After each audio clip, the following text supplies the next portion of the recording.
ஏதோ ஒரு மூலையில் இது மாதிரி கொடூரமான சம்பவங்கள் நடந்துக்கிட்டு தான் இருக்குது. ஒரு வாட்டி டீச்சரால் இருக்கலாம், ஒரு வாட்டி கூட வேலை பார்க்குறவங்களால் இருக்கலாம், ஒரு வாட்டி ஃப்ரெண்ட்ஸால் இருக்கலாம் அப்படின்னு பல சம்பவங்களை வந்து கேட்டு வந்துருப்போம். அந்த இதில் வந்து பாதுகாப்பு கொடுக்க வேண்டிய 2 போலீஸ் அதிகாரினால் ஒரு கொடூரமான சம்பவம் நடந்திருக்கு. ஆந்திராவிலேருந்து ஒரு பொண்ணு வராங்க. அவங்க மட்டும் தனியாக கூட வரல, ஒரு இன்னும் 2 பேரோட எக்ஸ்ட்ரா வராங்க. அப்பையும் அந்த பொண்ணுக்கு அதுதான் நிலைமை.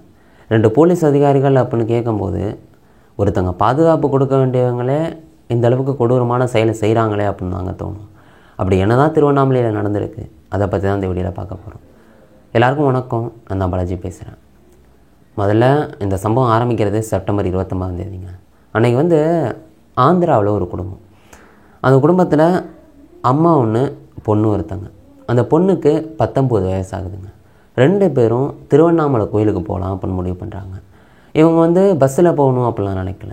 ஏன்னா இந்த 19 வயசு பொண்ணு சொன்னல, அவங்களுக்கு வந்து ஒரு மாமா இருக்காங்க, அதாவது அம்மாவோட தம்பிங்க. அவங்க வந்து பார்த்துட்டிங்கன்னா இந்த வாழைத்தாறு இது மாதிரி பல பொருட்களை அங்கேக்கு இங்கே கொண்டு போக வேண்டியது டிரைவராக வந்து வேலை பார்த்துக்கிட்டு இருக்காங்க. இவங்க வந்து பார்த்துட்டிங்கன்னா இந்த ஆயுத பூஜை நேரம்ல, இதுக்காக வந்து தமிழ்நாட்டுக்கு இந்த வாழைத்தாறு வந்து கொண்டு வராங்க. சரி, ஓகே, இன்றைக்கே நம்ம வந்து கோயிலுக்கு போயிட்டு வந்துடுவோம் அப்படின்னு இந்த அம்மாவும் பொண்ணும் முடிவு பண்ணுறாங்க. இதுக்காக அந்த டிரைவர், அவங்க அந்த மாமா சொந்தக்காரங்க தானே, அவங்களோட அந்த லாரியில் வந்து போகிறாங்க. இப்படி வண்டி வந்து வந்துக்கிட்டே இருக்குது ஆந்திராவிலேருந்து திருவண்ணாமலையை நோக்கி. எந்த பிரச்சனையும் கிடையாது. செப்டம்பர் 29 நைட்டு அன்றைக்கி வந்துக்கிட்டு இருக்காங்க. திருவண்ணாமலை வந்து நெருங்கிறாங்க. நகரத்துக்குள்ளே போகலாம் அப்படிலாம் நினைக்கிறாங்க. அப்படி வந்துடுறாங்க. இப்படி கேந்தல் அப்படின்னு சொல்ல போகிற இடத்துக்குள்ளே போயிட்டுருக்காங்க. அப்போ வந்து பார்த்துட்டிங்கன்னா 2 போலீஸ் அதிகாரிகள் மறைக்கிறாங்க, கான்ஸ்டபிளாக வேலை பார்க்குறவங்க. இவங்க வந்து பார்த்துட்டிங்கன்னா இது மாதிரி உங்கள் வண்டியை செக் பண்ணணும் அப்படின்னு சொல்கிறாங்க. அது எப்பவும் போல் செக்கிங் தானே, அதில் எந்த பிரச்சனையும் கிடையாதுல்ல.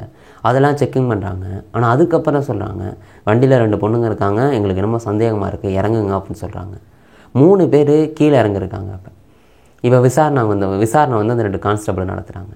அந்த டிரைவர் சொல்கிறாப்புல, இது என் அக்காங்க, இது என் அக்கா பொண்ணு அப்படின்னு சொல்கிறாங்க. நான் அந்த வாழைத்தாரை கொண்டை போட்டுட்டு அதுக்கப்புறம் இவங்க 2 பேரையும் கூப்பிட்டுட்டு கோயிலுக்கு போக போகிறேன் அப்படின்னு, எதுக்காக வந்தேன் அப்படின்னு எல்லாத்தையுமே அவர் வந்து சொல்கிறாப்புல. அப்படி சொன்னோன்னே வந்து அதிகாரிகள் வந்து விட்டுருக்கலாம்ல. ஆனால் அந்த 2 பேர் வந்து விடவே இல்லை. அவங்க வந்து சொல்கிறாங்க, எங்களுக்கு இன்னமும் சந்தேகமாக இருக்குது. நீங்கள் என்ன பண்ணுறீங்கன்னா, நீங்கள் வாழைத்தார் கொண்டு வந்துருக்கீங்கல்ல, அதை கொண்டு போய் எங்கே இறக்கணுமோ அதை எங்கே இறக்குங்க. அதை அங்கே இறக்கிட்டு நீங்கள் கோவிலுக்கு வந்துடுங்க. நான் வந்து 2 போலீஸ் அதிகாரிகள் இருக்காங்க, 2 பேரும் பைக்கில் நாங்கள் இவங்க 2 பேரையும் கொண்டாந்து கோயிலில் விட்டுறோம், அங்கே நீங்கள் பார்த்துங்க அப்படின்னு வந்து சொல்கிறாங்க. ஆனால் அந்த டிரைவர், அந்த மாமா வந்து சொல்கிறாப்புல, இது மாதிரி அதெல்லாம் முடியாது, நான் இவங்களை கையோடு கூட்டு போவேன் அப்படின்னு சொல்கிறாப்புல. ஆனால் அந்த 2 போலீஸ் அதிகாரிகளும் ஒத்துக்கவே இல்லை. இது மாதிரி உன் மேலே கஞ்சா கேஸை வந்து போட்டுருவேன், இதை போட்டுருவேன், அதை போட்டுருவேன்னு மிரட்டாங்க. இப்படி மிரட்டினோன்னா அந்த ஆளுக்கு என்ன பண்ணுறது அப்படின்னு தெரியல.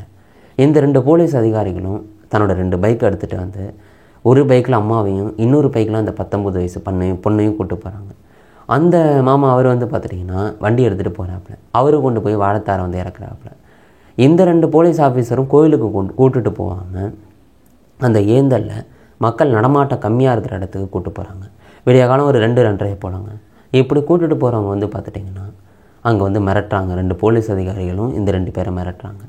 அங்கே நடக்கக்கூடாத விஷயம் அந்த 19 வயசு பொண்ணுக்கு நடக்குது. 2 போலீஸ் அதிகாரிகளும் கொடுமையான விஷயத்த பண்ணுறாங்க. ஆனால் அம்மா முன்னாடி இது மாதிரி ஒரு விஷயம் நடக்கும்போது யோசிச்சு பாருங்களேன், அவங்களுக்கு வந்து என்ன எதுவுமே பண்ண முடியாத ஒரு நிலைமையில் வந்து அவங்க இருக்கிறாங்க. அந்த அளவுக்கு ஒரு அழுதுகிட்டு இருக்காங்க. இந்த 2 போலீஸ் அதிகாரிகளும் தப்பு பண்ணிவிட்டு அந்த பொண்ணையும் இந்த அம்மாவையும் பைக்கில் கூட்டுட்டு வந்து நெடுஞ்சாலையில் விட்டுட்டு வந்து அவங்க பாட்டுக்கு வந்து போகிறாங்க. இவங்க 2 பேரும் அழுதுகிட்டு நிற்கிறாங்க, என்ன பண்ணுறதுன்னு தெரியாமல். இந்த பொண்ணு அம்மாவும் வந்து அந்தளவுக்கு அழுதுகிட்டு நிற்கிறாங்க, என்ன பண்ணுறதுன்னே புரியலை. அப்போ விடிய காலம் ஒரு 4 மணி இருக்கும். அந்த நேரத்தில் அங்கே இந்த அக்கம் பக்கத்தில் உள்ளவங்க வந்து போயிட்டுருக்காங்களா, அவங்க வந்து என்னம்மா அழுகுறீங்க அப்படின்னு கேட்குறாங்க. அதுக்கப்புறம் இது மாதிரி 2 போலீஸ் அதிகாரிகள் இப்படி பண்ணதை தெரிஞ்சுட்டா உடனே 108 ஆம்புலன்ஸ் வர வச்சு இந்த பொண்ணை ஜிஹெச்சுக்கு அனுப்பி வைக்கிறாங்க, திருவண்ணாமலை ஜிஹெச்சுக்கு. அங்கே வந்து இது மாதிரி செய்தி இது மாதிரி நடந்துட்டு அப்படின்னு வந்து பரவ ஆரம்பிக்குது. அங்கே உள்ள எஸ்பி அவங்க வந்து பார்த்துட்டிங்கன்னா நேராக அந்த பொண்ணை வந்து போய் பார்க்க போகிறாங்க. அங்கே என்ன நடந்தது ஏது நடந்ததுன்னு விசாரிச்சுட்டு இந்த சம்பவம் நடந்ததில் ஏந்தல் அந்த பகுதியிலையும் போய் ஆய்வு பண்ணுறாங்க. இங்கே வந்து கேஸ் பதிவாகுது மகளிர் காவல் நிலையத்தில் அந்த 2 போலீஸ் அதிகாரிகள் மேலே. முதல்ல வந்து இடைநீக்கம் பண்ணுறாங்க. அதுக்கப்புறம் இப்போதைக்கு வந்து பெர்மனண்ட்டாக வந்து அவங்கள வந்து வேலையை விட்டு வந்து தூக்கியிருக்காங்க. இது பல எதிர்ப்புகள் வருது. எப்படிங்க இது மாதிரி வந்து நடக்கலாம் அப்படின்னு. இதை யோசிச்சு பாருங்களேன், எந்தளவுக்கு கொடுமையான விஷயம்னு. 2 பேர் கோவிலுக்கு வர்றதுக்காக வராங்க. ஆனால் அவங்களுக்கு இந்த மாதிரி சம்பவம். அந்த அம்மா முன்னாடி தன்னோட பொண்ணுக்கு ஒரு தப்பு நடக்குது. அவங்களால எதுவுமே பண்ண முடியல. அவங்க அழுகுறாங்க. அந்த பொண்ணுக்கு 19 வயசு ஆகுது. அது மனசில் என்றைக்குமே ஒரு ஆறாத வடுவாக தானே இருக்கும். இந்த போலீஸ் அதிகாரிகளை இப்போ நிரந்தரமாக பணியிலேருந்து தூக்கிட்டாங்க. கண்டிப்பாக ஜெயிலில் தூக்கி போட்டிருந்தாலும் கண்டிப்பாக ஏதோ ஒரு நாளில் வந்து ஜாமீனில் வந்து வெளில வருவாங்க. இவங்க 2 பேரும் வேறு எதோட வேலை பார்க்கலாம். ஆனால் அந்த பொண்ணுக்கு என்றைக்குமே அது ஒரு ஆறாத வடுவாக தான் இருக்கும். இன்னொரு வாட்டி ஒரு போலீஸ் அதிகாரியை பார்க்குறாங்கன்னா அந்த அளவுக்கு மனசில் வந்து ஒரு பயம் இருக்கும். என்னத்தை சொல்கிறதுனே தெரில. அவங்களுக்கு ஒரு பொண்ணு பிறந்தா அவங்க என்னத்தை சொல்லுங்க. எப்படிப்பட்ட ஒரு மைண்ட் செட்டில் பாதுகாப்பு கொடுக்க வேண்டியவங்களே இப்படி கொடூரமான விஷயத்தை வந்து பண்ணியிருக்காங்க. அந்த பொண்ணோட மாமா இருக்காங்கல்ல, அவங்களோட நிலைமை யோசிச்சு பாருங்களேன். தான் பாதுகாப்பாக இருப்பாங்க அப்படின்னா தன்னோட லாரியில் வந்து கூட்டு வராங்க. இது மாதிரி தன்னோட அக்காவையும் அக்கா பொண்ணையும் அவங்க வந்து கொண்டை விட்டுட்டு என்ன மாதிரி மைண்ட் செட்டில் இருப்பாங்க. என்னடா அது போலீஸ்கிட்ட விட்டுட்டு வந்திருக்கோம் அப்படின்னு யோசிச்சுட்டே வந்து போயிருந்துருப்பாங்க. இப்படிப்பட்ட சம்பவம் நடந்தோடனே ஆகா நம்ம சண்டை போட்டு இங்கேயே நின்றுருந்துருக்கலாம், ஏன்டா போகணுன்னு அவங்களுக்கு ஒரு குற்ற உணர்ச்சி வந்துருக்கும். உண்மையிலே வந்து என்னங்க சொல்கிறது, இந்த மாதிரி சம்பவங்கள் எல்லாம் இது வந்து ஏதோ ஒரு மூலையில் ஏதோ ஒரு சம்பவங்கள் நடக்குது அப்படின்னு நம்ம வந்து கேள்விப்படும். ஆனால் ஒவ்வொரு நாளைக்கும் இது மாதிரி சம்பவங்கள் ஏதோ இடத்துல நடந்துக்கிட்டு தானங்க இருக்குது. இதுக்கான பெர்மனன்ட் சொல்யூஷன் என்னங்க?